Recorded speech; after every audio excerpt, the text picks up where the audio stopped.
రాష్ట్ర ప్రభుత్వం ఎన్టీఆర్ భరోసా పింఛన్ల కోసం ఏడాదికి 32,143 కోట్ల రూపాయలను ఖర్చు చేస్తున్నట్లు రాష్ట్ర సూక్ష్మ, చిన్న, మధ్య తరహా పరిశ్రమల శాఖ మంత్రి కొండపల్లి శ్రీనివాస్ తెలిపారు.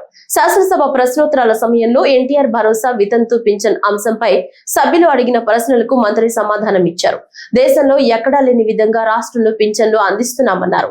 పింఛన్ పొందుతున్న వ్యక్తి ఆకస్మికంగా మృతి చెందితే భార్యకు వెంటనే పింఛన్ అందించేందుకు ప్రభుత్వం అన్ని చర్యలు తీసుకుంటోందన్నారు. పెన్షన్ పథకం కింద గౌరవ ముఖ్యమంత్రి గారు సుమారు ఈ రాష్ట్రంలో ఏ రాష్ట్రం ఖర్చు పెట్టినట్టు బడ్జెట్ ఈ రాష్ట్రంలో ఖర్చు పెట్టడం జరుగుతుంది అధ్యక్ష. సుమారు సంవత్సరానికి 32,143 కోట్లు ఖర్చు పెడుతున్నారు అధ్యక్ష. మరి అలాగే గడిచిన 20 నెలల్లో 55,000 ఖర్చు పెట్టడం జరిగింది అధ్యక్ష.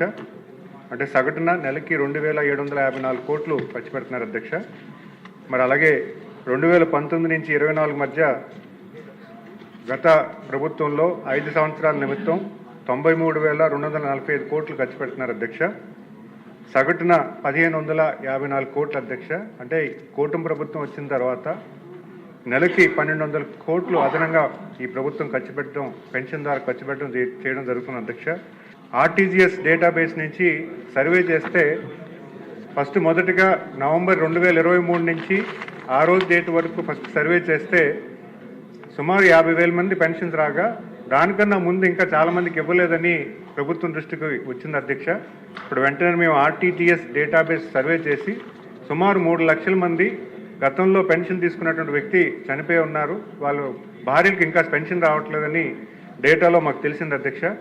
వెంటనే జిఎస్డబ్ల్యూ ద్వారా సర్వే చేయించి ఈ 3 లక్షల మందిలో ఎంతమంది అర్హులు ఉన్నారని వెరిఫై చేయగా సుమారు 1,10,000 మంది అప్పటికి మాకు నెంబర్ రావడం జరిగింది. చాలామంది గత ప్రభుత్వంలో అర్హులైనటువంటి వ్యక్తులకు ఇవ్వకపోవడం వల్ల వాళ్ళు సకాలంలో పెన్షన్ తీసుకోలేదు, కాలం కూడా చేశారు. అంటే భర్తతో పాటు భార్యలు కూడా అప్పుడు చనిపోవడం జరిగింది అధ్యక్ష. చాలా దురదృష్టకరమైన విషయం. ఎందుకంటే నేను స్పౌస్ పెన్షన్ మొదటగా శాంక్షన్ అయిన తర్వాత మొదటగా నేను శ్రీకాకుళం వెళ్ళినప్పుడు ఆ గ్రామంలో స్పౌస్ పెన్షన్స్ నిమిత్తం ఇచ్చినప్పుడు సుమారు 68-70 సంవత్సరాలు ఉన్నటువంటి మహిళలు నా చేతుల మీద పెన్షన్ తీసుకొని చాలా ఆనందం వ్యక్తం చేశారు అధ్యక్ష.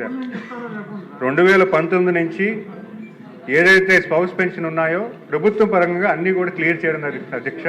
అయితే సభ్యులు విడో పెన్షన్స్ కూడా అడుగుతున్నారు అధ్యక్ష. విడో పెన్షన్స్ కూడా గౌరవ ముఖ్యమంత్రి గారి దృష్టిలో పెట్టాము.